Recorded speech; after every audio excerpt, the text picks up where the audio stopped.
the band itself, let's talk about a little bit about them and the record. The record, as I mentioned, was their third studio release. It was released on April 8th, 1997, on a startup record label called, of all things, Kill Rock Stars, which, hey, I can get by that.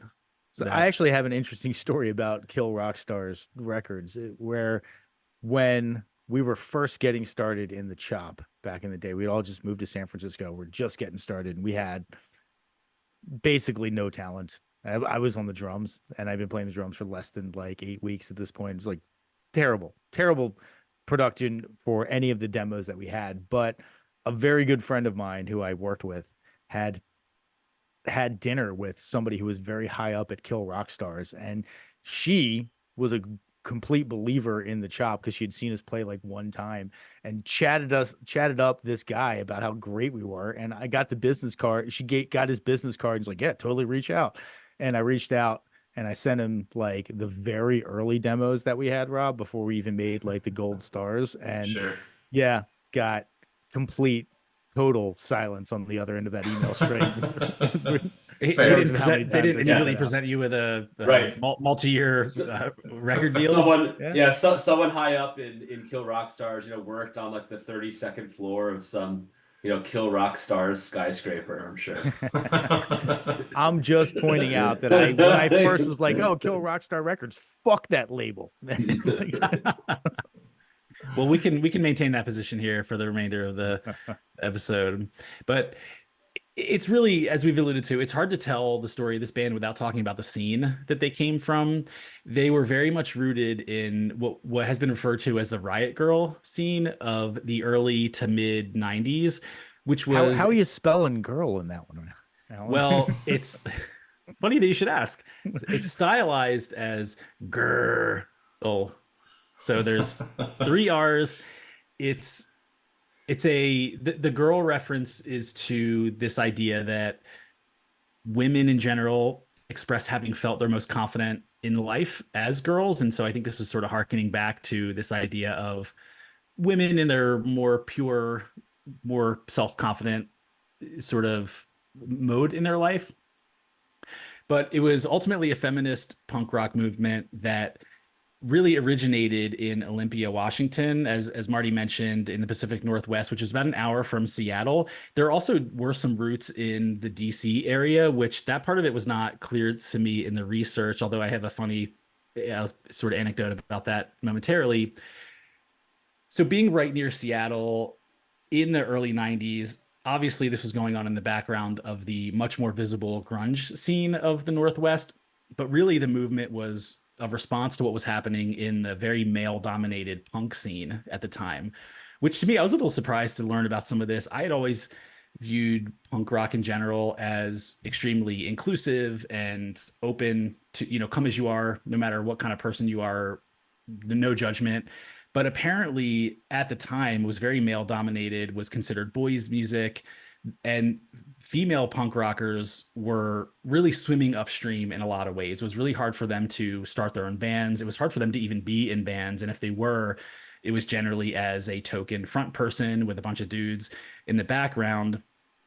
And Or so, the bass player just Well, plunking along. Dun, dun, dun, dun, dun, Hey, dun, dun, dun, dun, dun, Can we hey, dun. just hey, say, also, hey, also, I have, have had friends that have been in bands in the Olympia, music scene, and I think a part of the context here is Olympia is a pretty small community, there's a lot of like expressiveness there, and it's a kind of place that encourages expressiveness, and the music scene there is very tight. Like the people that are in bands there are real supportive of other bands. And if you are in that scene, you will be like propped up. You'll be have opportunities to go on tour, especially on the up and down the West Coast. Friend of a friend's band, I knew there like got found out by Future Islands and got picked up on a tour with them. So I think there's something about that plays into this too, is it being a real supportive kind of community for music by musicians. Well, it's I also was a kind of college town, right? But I wanted to comment on the punk being non-inclusive. I think all movements, just because of human nature, all movements start this way as idealistic and inclusive, and then they become about a certain style. And it's, you know what I mean? I just think this happens to most things in life, and punk is no exception. Sorry, punk rockers, but if you're not dressed a certain way, you don't belong at the punk show. Right. It becomes yeah. a scene. It becomes a scene where the point is to be seen, you know? Yeah, I definitely have always had that impression that punk was not super inclusive. Maybe they thought that they were inclusive, or maybe it started as inclusive, and then once it got cool, I think anytime anything gets cool and a whole bunch of people want to do it, the original people who were doing it are like, "Fuck you, you can't do this. This is my thing." Type, especially when it's a movement built upon being an outsider. So I could totally Yeah. see being frozen out of the punk scene because you're not punk enough or cool enough or whatever. Yeah, I think it's very much concept versus reality. The concept being, hey, we're the leftovers, we're the people that don't fit into normal society. You would think that that would be a catch-all for everyone, but yeah, people are people, and teenage boys are teenage boys, and so that I mean, if you really play this out, I guess it's not that surprising that it was really a bunch of assholes, Yeah. frankly. And so this scene really sprouted up as it's been described by a lot of the people involved as being very matriarchal. So women doing their own tours, booking their own stuff, recording their own albums, really doing as much as possible without men being involved. And in fact, I think there was a lot of lack of respect for the Lilith Fair scene at the time, because even those groups still had dudes playing in the bands and things like that. So this was very DIY. We are going to do this ourselves. What I found most hilarious in looking this up, and I tried my damnedest to corroborate this, but it is on the Wikipedia page for the Riot Girl movement. According to this Wikipedia article, the movement originated in 1991 when a group of women from Olympia and a group of women from DC held a meeting about sexism in their local punk scenes in the US. And apparently this meeting is attributed in some sense to launching this. Now, again, I couldn't corroborate if this meeting took place, what actually came out of this meeting, but something about that felt really unpunk to Yeah, me. there's Like some it, nerd shit Yeah, going having on a right meeting. there. like it reminds me of that scene in The Wire when Stringer Bell is doing those business conferences to organize like the street dealers, and it just seemed incongruous. Now, listen, I'm not comparing these musicians to drug dealers. It just felt I would have thought it had a more organic origin, the story to it. But regardless of whether this meeting happened or not, what is pretty well documented is that there was this undercurrent again of female dissatisfaction with the punk rock scene, and it started manifesting in these punk scenes that a few female punk rockers were putting out that almost became like manifestos in a way. And a lot of it was how they were going to deal with the repression of females in the punk rock scene.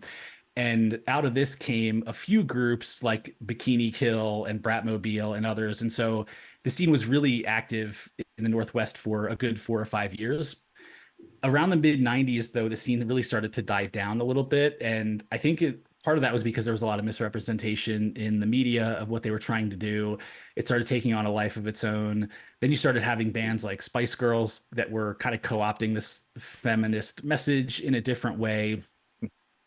But one of the bands from that era in that scene was a band called Heavens to Betsy, which, by the way, I really like that name. I have a friend who says that a lot, and it just seems very folksy, and I just like the term. That's total Flanders statement, That is a very Flanders statement. Now, this band, Heavens to Betsy, was fronted by a woman named Corin Tucker. Meanwhile, there was another group in that same scene. They were called Excuse 17, and one of their members was a woman named Carrie Brownstein. These two bands eventually fizzled out as this scene started to die out, at which point Corin and Carrie started playing and writing songs together in 1994 for a project that they would eventually name Sleater-Kinney, which we mentioned earlier was a reference to this area where they got started. It was actually the name of the street where they played. This was already alluded to as well. unbeknownst to a lot of people at that time, mostly their family members and even some outer limit friends, they were in a relationship together. And after Corin graduated from college, they took a trip to Australia together. And it was during this trip that they stayed up all night and evidently wrote what would become their self-titled debut album in 1995. They then wrote a follow-up record titled Call the Doctor a year later in 96, but it was right around the third album in 1997 when this came out that was considered their breakthrough album. So this was the point where they started becoming critical darlings, really major players in this emerging indie rock scene, and is often credited for what sort of propelled them into, Marty, to your point of all you hear is Sleater-Kinney in the Northwest. I think this record had a lot to do with that. Couple I mean, details that I read about that I wanted to mention about their history. They didn't just travel to Australia. They relocated to Australia to start their band. Like, I read Carrie Brownstein's book, Hunger Makes Me a Modern Girl, I believe it's called. I read it back when it was published, but I sort of looked back through it, flipped through it this week. And it's very well written. Carrie Brownstein, very smart person, good writer, good philosophical elements in there. So I would recommend it as a music memoir.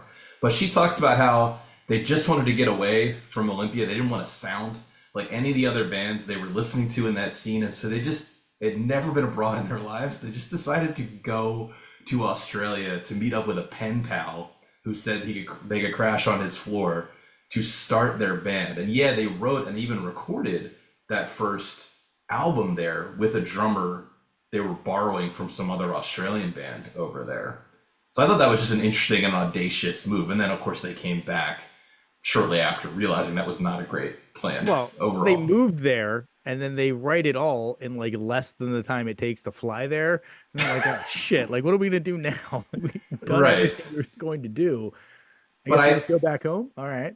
Well, I wanted to mention, just because it has a personal connection to us, that first record, they brought it back to Olympia and mixed it with one Tim Green, who had a studio in Olympia at the time. Really? And who is a friend of ours who's mixed most of our records at this point, and now has a studio in Grass Valley. Hey, fun fact. I did not know that. Yeah, I didn't know that they moved over there either. I thought it was positioned as a vacation. Maybe it was to lessen the perception of privilege of being able to just do that, I guess. I'm not sure. Every once in a while, I do have to remind myself of how much Tim is slumming it when he works on any of our stuff. And I just appreciate that. Well, thanks, Tim. He just charges you guys double. Yeah, money speaks. I think it was last week or the week before where we talked about the musician's retirement plan, the smart musician's retirement plan, which is Tim Green was in that DC punk scene in the 80s. He was in a band called Nation of Ulysses. And then he later formed a band called the Fucking Champs. But the point is, the whole time he was doing that and having some success and touring, he was also building his studio. He was building his reputation. And now that he doesn't tour anymore, right, that's what he does. And that's a really smart plan that only certain people follow in this world. So props to him. Yeah, absolutely. What was interesting about this period of time for them when they were starting to work on this third album, there's really two pivotal moments.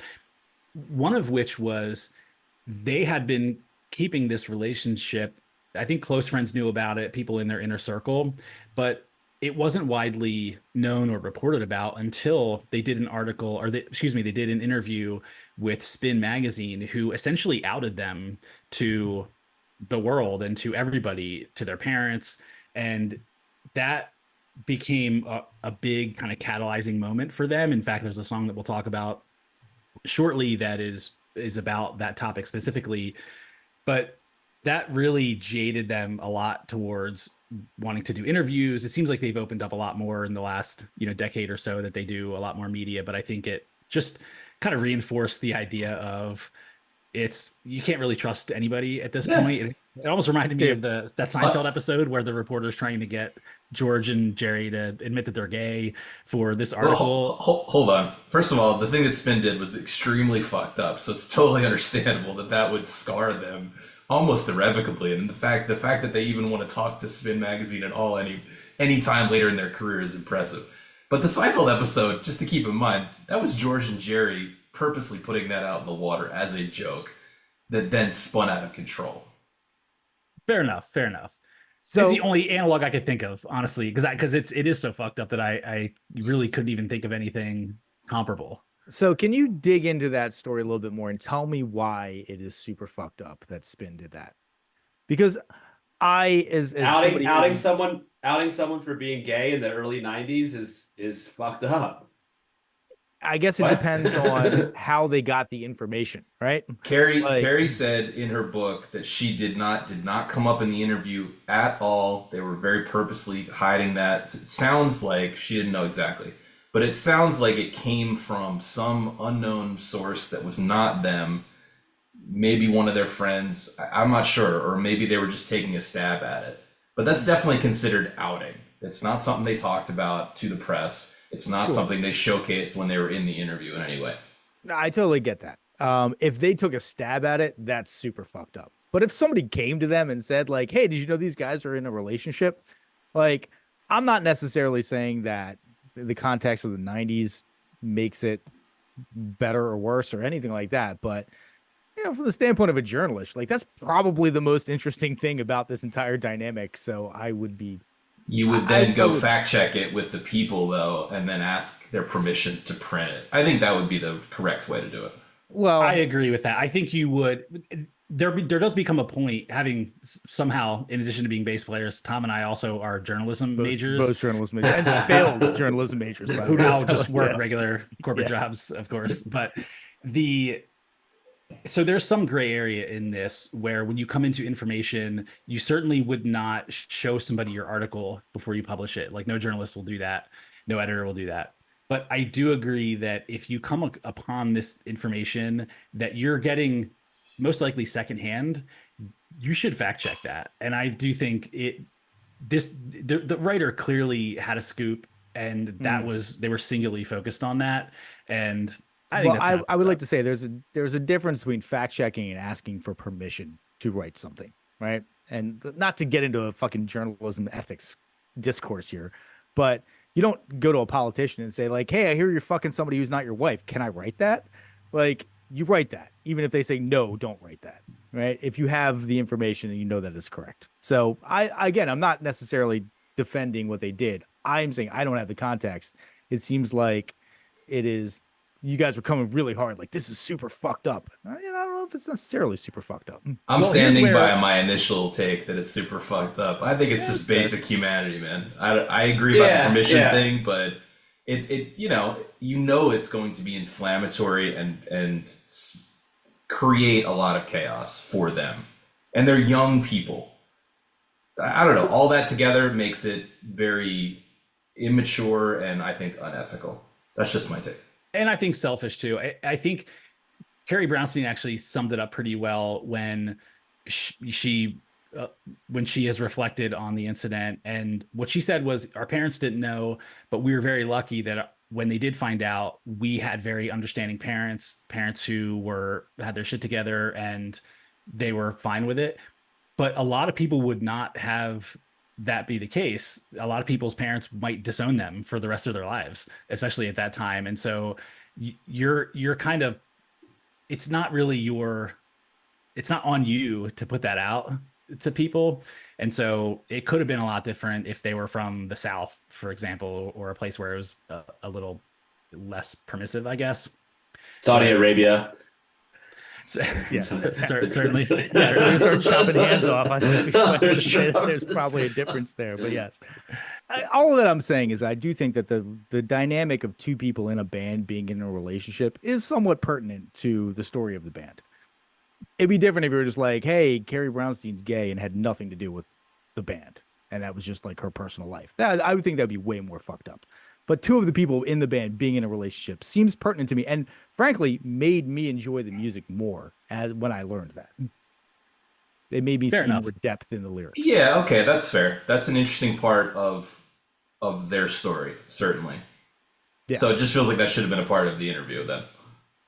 Yeah, I'm not saying that this journalist is good. Most journalists suck, like terrible. I mean, I got a degree in journalism. It was not hard. I didn't go to class ever. It's pretty easy. English was the one major where you didn't actually have to know shit. You just had to know how to tell people that you know shit. Yeah. But anyway, Much like this podcast. we've been preparing for this our whole lives, haven't we?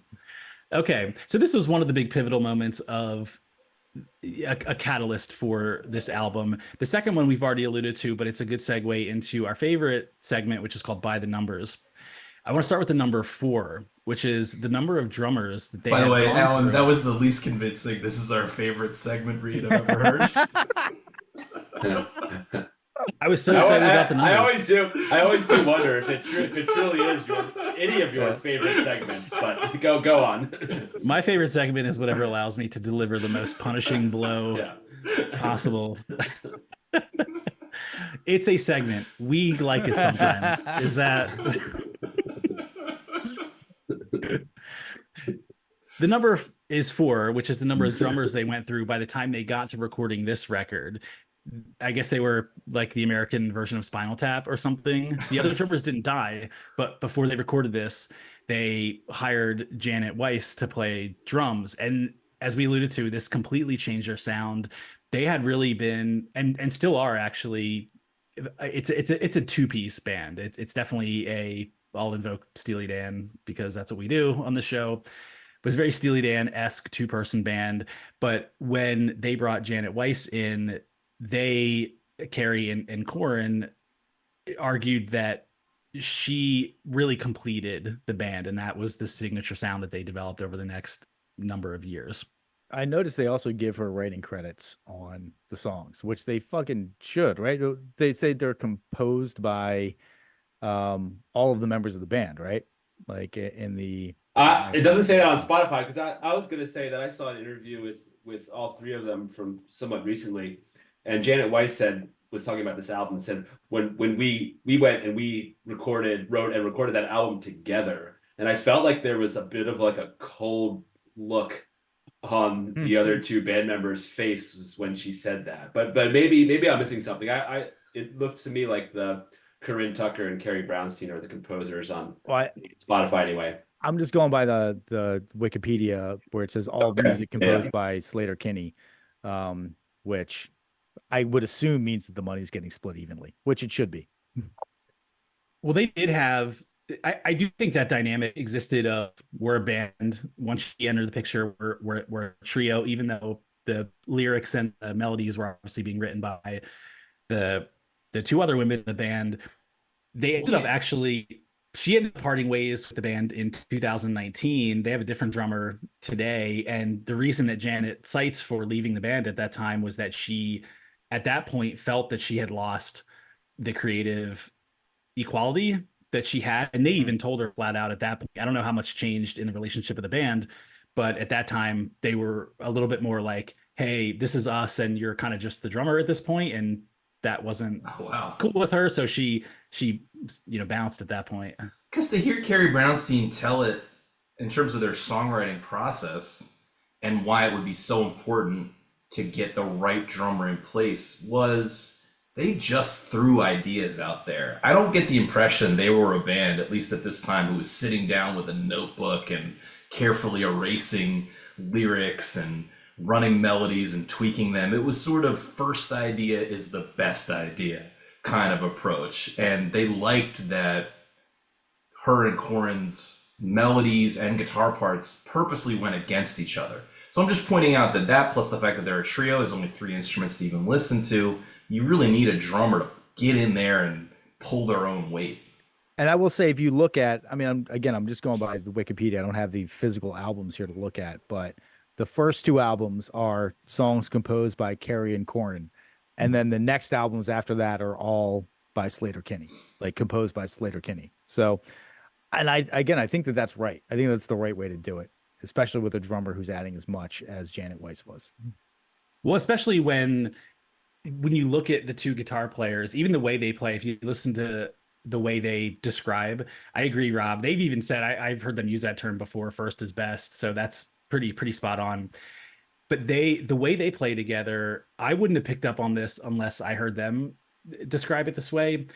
They're extremely complementary parts, the way they play guitar, even as far as, Carrie has said that she'll play partial guitar chords and then the rest of it ends up being filled out by Corin, not intentionally, but it's just this sort of synchronicity, for lack of a better word, that they developed, and they needed that person to help round it out. I mean, partial guitar chords is a pretty highfalutin way to say power chord, right?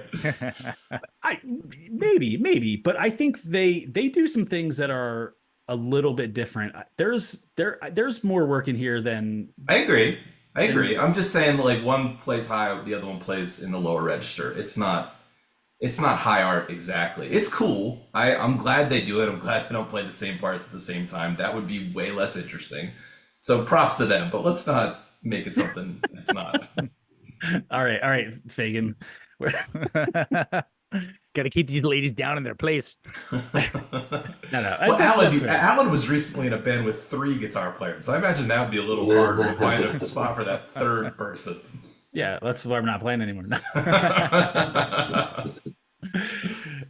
Okay, the next number, somehow we're still in by the numbers here. The next number is 2, which is the number of singles from this record. The songs are Little Babies and One More Hour, both of which we'll discuss. I couldn't tell if I was surprised that there were only 2 singles or that there were even enough for 2 singles that were worthy of putting out. I couldn't tell. It just seemed like a strange number of singles to put out. The number 8, which is the number of days that this was recorded over. And funny enough, this seems like not that much time to me in a studio to produce an album, although for a 30-minute record, it kind of. I was gonna say, even this album. when your first idea is your best idea, then I think it's enough time. Yeah. Well, but what's funny, they described this as if it were some affordance to have 8 days, because I think they had maybe 4 the previous time. So. Right. They were so indulgent, they went back and put claps in occasionally. Yeah. Right, exactly. Certainly, one song has go a back and undo saxophone. mistakes. I'll say that much. Also, like, for all these by the numbers segment, has there ever been one with, like, when you add up the numbers, it's still like low 2 digits? It's just all that is up to 69. Right. And then the final number is 189, which is the Ooh, place that there we this go. occupies on the Rolling Stone greatest albums of all time list. So having said all that, we're talking some shit and we're complaining, which is what we do, but it can't be understated, the public perception and the critical perception of this album. I happen to think that ranking is quite high and I think quite generous, but there is a consensus around this band that seems to persist that puts them in this sort of stratosphere. Speaking of the greatest of all time, that would of course be all of you, the fans of this here program. And we seriously want to thank you for coming along on this Another ride really with convincing us. segue there. I think it was working pretty well until you fucking interrupted me. All right, we hate you all. Stop listening. If you are somehow still listening at this point to this episode, we do want to thank you for coming along on this ride with us. We have, funny enough, done this kind of thing for decades, sitting around complaining about music, with the only audience being maybe a grumpy bartender who's ready to give us the boot. So to still be doing this, but with an ever-growing crew of people along for the ride, is immensely gratifying. We will keep doing this for free as long as you're willing to listen and interact with us. But if you are looking for other ways to support, you can do a number of things. You can leave us a 5-star review. You can tell a friend. You can join our Patreon. Even at the free level, it's a huge boost to what we're doing. But even $5 a month means we can keep putting out new bonus shows like our recent 80s March Radness song battle. So again, really appreciate the support, and we love you all. Unlike the lack of love I have for everyone else on this episode. Okay. You guys ready to talk some songs here?